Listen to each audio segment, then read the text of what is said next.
Hi,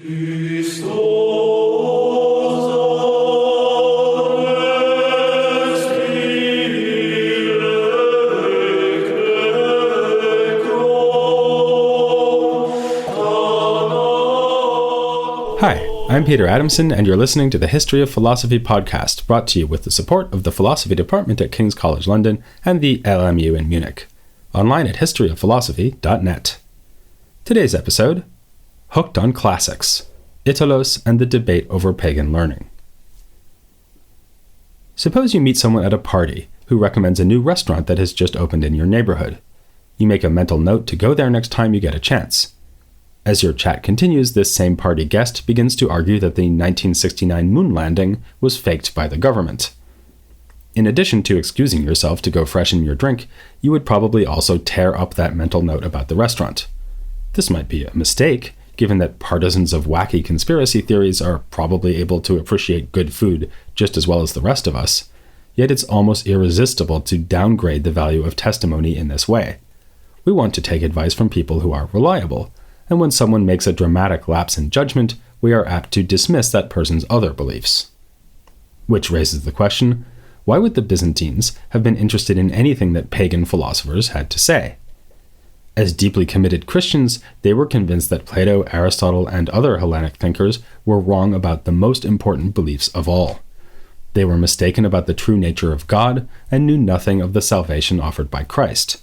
So why treat them as philosophical authorities, having their works laboriously copied out by hand and made the subject of extensive study and commentary? Why not start from scratch, or rather exclusively from the late ancient church fathers, whose works offered an acceptably Christian basis for doing philosophy and theology? As we know, the same dilemma confronted thinkers of Latin Christendom, and to some extent, the solutions devised there were also echoed in Byzantium. One strategy was to compartmentalize. Aristotle may not have understood God properly, but he was reliable on logic and natural philosophy. This would be rather like discovering that the moon landing conspiracy theorist happens to be a respected food critic, which would encourage you to take that advice about the restaurant seriously after all. Another strategy was to give the Hellenic thinkers credit for achieving everything, or almost everything, that can be achieved with natural powers of reasoning. Being deprived of revelation, they were hardly at fault for being ignorant of Christ or the Trinity. Occasionally, pagans were even credited with having discerned something of God's Trinitarian nature using nothing but their natural wit. Like members of the 12th century school of Chartres, in 11th century Constantinople, Michael Psellos proposed that Plato's Timaeus gestures at a threefold divine source of all things. There were also special reasons for the Byzantines to be open to pagan literature. As we've discussed in previous episodes, a great premium was placed on stylistically excellent Greek, such as could be found in Plato's dialogues. This is certainly a big part of the explanation for the choice to preserve and transmit Greek philosophy and other literature, but it obviously implies no attachment to the ideas found in the texts. Indeed, one modern-day scholar has rather grumpily remarked that this was an age of uncreative erudition, sterile good taste, when form was more important than content. But there was another factor at play. The works of those church fathers explicitly instructed a Christian readership to make use of the so-called outside philosophy. Particularly important here were the three theologians we call the Cappadocians, the two brothers, Basil of Caesarea and Gregory of Nyssa, along with Gregory of Nazianzus. In one representative passage, Basil wrote that it is good to start one's studies with pagan material because our eyes must first get used to seeing the brilliance of the sun when it is reflected on the water, and then look at the real light. Even if the Hellenic material is false, this will do no harm, since the Christian truth will look all the better alongside it. Which is not to say that the fathers recommended the indiscriminate use of authors like Aristotle. To the contrary, they warned that the application of logic to the exalted matters of theology can lead astray, and they accused some of their opponents of falling into just this trap. Their stance then was a version of the compartmentalization strategy already mentioned. Pagan material is to be used regarding certain topics, but always with caution and while having in mind the superiority of Christian truth. In applying this strategy to Aristotle, especially his logic and natural philosophy, the fathers were, in a way, echoing the approach of late ancient pagan Neoplatonists. They had likewise seen Aristotle's works as a good introduction to philosophy, something for students to read before graduating to higher truths, though for them, the higher truths were to be found in the works of Plato, rather than the Bible. The Church Fathers could also be moved to harsh criticism of even the greatest pagan thinkers. Gregory of Nazianzus wrote in one passage, "Strike against Aristotle's uncharitable providence, his artificiality, his perishable arguments about the soul, and the humanity of his doctrines."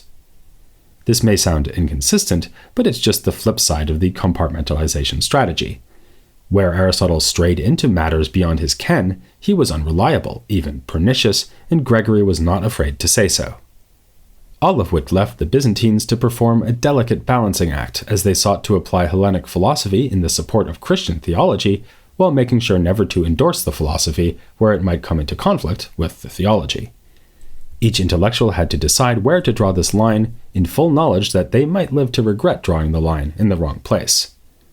We already found that the bibliophile and scholiast Arethus, a student of Photius, was charged with impious teachings in the year 900, and that this may have had something to do with his literary tastes.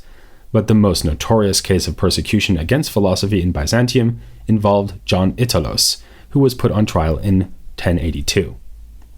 He was forced publicly to denounce his own teachings, or at least certain teachings that he had supposedly adopted. We can read the list of anathematized positions in the Synodicon, an authoritative document setting out orthodox belief. The anathema was in fact the first addition to the Synodicon made since the defeat of iconoclasm. The list makes explicit mention of the pagan tradition and its excessive use, referring to those who offer courses on Hellenic subjects and do not teach these subjects solely for the sake of education, but follow the vain opinions of the Hellenes and believe in them as being true and thus, considering them to be correct, induce others to follow them. The document also sets out specific doctrines that were found objectionable. Anathema upon those who, of their own accord, invent an account of our creation along with other myths, who accept the Platonic forms as true, who say that matter possesses independent substance and is shaped by the forms, who openly question the power of the Creator to bring all things from non-existence to existence. Alongside these characteristically philosophical points, Italos was also deemed to have fallen into a range of heresies on theological matters, including Arianism and Sabellianism. The accusations thrown at him were almost absurd in their inconsistency. He supposedly went too far by saying that icons should be worshipped, not only venerated, yet he was also denounced as an iconoclast. In a letter that has come down to us, Italos unsurprisingly complains that his words were twisted to create a false impression of unorthodoxy. In due course, the ban on him was apparently lifted, but his name was lastingly associated with an undue attachment to Hellenic culture, as we can see from a legendary anecdote about his death, which has Italos leaping suicidally from a cliff while shouting, "Receive me, Poseidon!" Who then was John Italos to cause so much fuss? As his name indicates, he was an Italian who came to Constantinople as a young man and became a student of Michael of Psellos. One of the more informative texts about Italos is an encomium written about him by Psellos, who saw Italos as his intellectual son and Italos' own students as his intellectual grandchildren. Psellos admits that Italos, who was after all a non-native user of Greek, was no great stylist, but he made up for that with his acute mind. To quote from Psellos, "For the inattentive listener, his discourse is distasteful. It merely consists of syllogistic theses. He does not entice with style, nor does he attract with sweetness, but he conquers and subdues his listener with the content of his arguments." And he was indeed an argumentative character who would get into heated debates with Psellos' other students. A less favorable report about Italos is found in the Alexiad of Anna Komnene. She also complains about his awkward Greek and equally awkward temperament, but even she grudgingly admits that he was outstanding in logic. It's no wonder that Anna is unfriendly towards Italos, because it was her father, Alexios Komnenos, who was emperor when Italos was put on trial. Much speculation has been devoted to the motivations behind this act of persecution. One factor may have been Italos' origins, since at this time there was a Norman invasion from Italy threatening the Byzantine position. Italos was also a high-profile personage, so that it was worth making an example of him. Both Italos and Psellos address some of their works to members of the powerful Doukas family, including the recent emperor Michael VII. Another factor may have been that the new emperor Alexios was a military man bent on humbling the civil aristocracy, the class to which men like Psellos and Italos belonged. In light of such factors, scholars tend to agree that this was a show trial with largely political motivations, and that the charges had little or no basis in Italos's genuine teachings. Certainly, this imperial intervention in the intellectual affairs of the capital does not seem to have been intended to promote any one approach to pagan philosophy. As Michele Trizio has written, the charge sheet was directed more towards a set of generic philosophical standpoints than towards undermining one school of ancient philosophy, such as Neoplatonism, in favor of another. Indeed, if we turn to Italos's actual writings, we find that he was pretty far from being a radical Aristotelian, Platonist, or supporter of potentially heretical views. Regarding some of his productions, the worst you can say is that they are terribly derivative. A preserved commentary by Italos on parts of Aristotle's Topics proves to be made up of nearly verbatim quotations from a much earlier commentary by Alexander of Aphrodisias. Rather more interesting are the short treatises he wrote for patrons and students on a variety of philosophical topics. In one treatise, Italos takes up the problem of universals, a mainstay of philosophical reflection in Byzantium, just as in late antiquity and Latin Christendom. His remarks here make an interesting contrast to those of Photius, who in a short treatise of his own had been critical of Aristotle's treatment of universals. Photius complained that in the categories, Aristotle recognizes universals as a kind of substance, which is, however, secondary in comparison to the concrete particular substances we encounter in everyday life. Thus, the species giraffe is for Aristotle a kind of second-class substance, whereas the particular giraffe, Hiawatha, is a sterling example of a primary substance. Photius objects that, on this Aristotelian view, two very different sorts of thing, universals and particulars, are being jammed together into a single class of entity, both dignified with the title of substance. Besides, Aristotle himself recognizes that something is either a substance or not. Substantiality does not admit of degrees. So how can Aristotle speak of substances that are more and less primary? Instead, Photius argues, we should adopt the understanding of substance we find in the Cappadocian Fathers. According to their terminology, which often features in discussions of Christology, substance is the same as nature. It should be identified with the species kind that belongs to each particular thing, for instance, giraffe or human. Italos is much more inclined to follow the lead of pagan Greek philosophy here. Taking up a classificatory scheme found in late ancient commentaries on Aristotle, Italos recognizes three kinds of universal or common natures, namely those before the many, in the many, and after the many. The universals before the many are paradigms in the mind of God, the models used in divine creation. The universals after the many are human ideas. We form them in our own minds by abstracting a general notion from our encounters with many particular instances of a given kind. As for the natures that are in the many, Italos says that these are actually particular and individual. By this he probably means that outside God's mind and human minds, there is no such thing as giraffe apart from individual giraffes, the actual ones that lope across the savannah and nibble leaves off trees.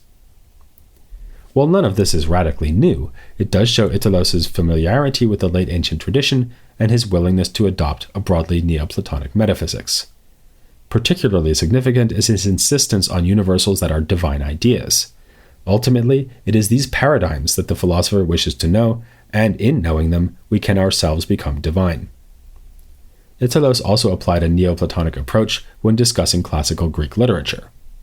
We have comments from him on some lines from Homer's Odyssey, which speak of two gates through which our dreams pass, one of horn and one of ivory. For Italos, Homer here refers to the way that our dreams have their origin in either the intelligible or the sensory realm, with our imaginative powers in the middle, receiving messages from both sides. He rejects a different reading that glosses the passage in terms of diet, that is, the way that the foods we eat affect the dreams we have, deeming this interpretation low class. But we should not leap to the assumption that Italos's accusers had a point after all, that he, and possibly his teacher Psellos, were happy to follow the Neoplatonists wherever they might lead. Italos was forthright in rejecting standard Platonic doctrines such as the existence of the world soul, an animating principle that makes the entire cosmos into a single organism. And in some of his treatises, he surveys pagan philosophical views on a given topic expressly for the purpose of rejecting those views. Two good examples are short treatises by Italos on matter and on nature. In these works, he argues that if we consult ancient pagans, we could conclude that neither matter nor nature exist, because the pagan discussions of these topics are rife with contradictions. Echoing what we just saw in Photius, Italos says that we should prefer the patristic view of nature as that which embraces the individuals. This is the nature that is common to many things like giraffe or human. As for matter, Italos attacks an idea found in Plotinus that was very influential in Latin Christendom thanks to its adoption by Augustine. According to this account, matter is the source of evil, or even identical with evil. Italos thinks that another Neoplatonist, namely Proclus, was right to criticize this theory. After all, matter is part of the divine creation, so it cannot be intrinsically evil. Rather, it should turn back towards or revert upon its source and strive for goodness. On the other hand, Italos isn't happy with Proclus's theory of matter either. For Proclus, matter is simple because it underlies all form and differentiation, yet he also thinks that matter is furthest away from the one that is the source of all things, so it should not be simple, but multiple and differentiated to the highest degree. In this treatise, Italos' objectives seem to be entirely critical. He is content to set up a dialectical refutation of the Hellenic theories, hardly what we'd expect from a man who was anathematized for blindly following the vain opinions of the Hellenes. If we ask ourselves why Italos singled out this topic of matter for special attention, we may suspect that it had something to do with his rejection of another notorious thesis of pagan philosophy, that the world has always existed and will continue to exist forever. Italos denied this in part on the grounds that, in an everlasting world, there could never be a resurrection of bodies because the available matter would always be in use. His stance on the eternity question fits well with his rejection of real universals outside the mind, too. Italos considers and rejects an argument according to which universals are indestructible, so there must always be a universe in which they are instantiated. His answer is simply that real things are always particular, so there are no permanent universals or forms out there at all, never mind permanent universals that demand a permanent universe to house them. These treatises by Italos hardly represent a sustained attempt to set out a personal philosophy or system, or even to take a stance one way or another on the validity and utility of pagan thought. But they do suggest that he was not a particularly radical thinker. His keen interest in pagan literature and philosophy was tempered at least by prudent caution and, to all appearances, by a sincere conviction that the doctrines of Aristotle and the Platonists need to be corrected in light of Christian belief.